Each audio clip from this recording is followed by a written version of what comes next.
सन 2001 से AR भाई ममनत करते थे अपना। अस्सलाम वालेकुम, कैसे हैं आप? ठीक हैं, खैरियत से हैं डॉक्टर साहब? अल्लाह का बेपाया करम है, अल्हम्दुलिल्लाह। दुआएं आपकी। जरा ये बताएं, जो 5 रोजा, 6 रोजा, 10 रोजा तरावी है, हाँ, इसके जो कुर्रा हजरात हैं वो मश्क कैसे करते हैं और इतना स्टेमिना कैसे लाते हैं? क्योंकि आप बहुत अरसे से पढ़ा रहे हैं, देखते हैं, फसलहानी भी बरकरार रहती है, इसकी कोई टेक्निक बताएं। देखिए अल्हम्दुलिल्लाह अल्लाह का बड़ा करम है कि कराची में शायद मैं दूसरा था जिसने ये सिलसिला शुरू किया और 3 रोज़ा तरावी पढ़ाई अल्हम्दुलिल्लाह, 4 रोज़ा पढ़ाई, 5 रोज़ा, अब 6 रोज़ा पढ़ाता हूँ। तो उसके लिए टेक्निक बड़ी सादा है कि आप कुरान से वाबस्ता हो जाएं।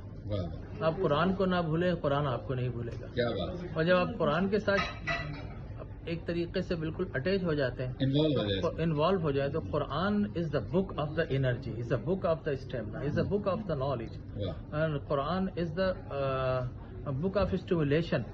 ठीक है ना? तो कुरान की एनर्जी मिलती है हमें। और फिर खास तौर पर लोगों का रमजान शुरू होता है, मकसद जब चांद देख लें। हमारा रमजान शुरू होता है शब महराज से।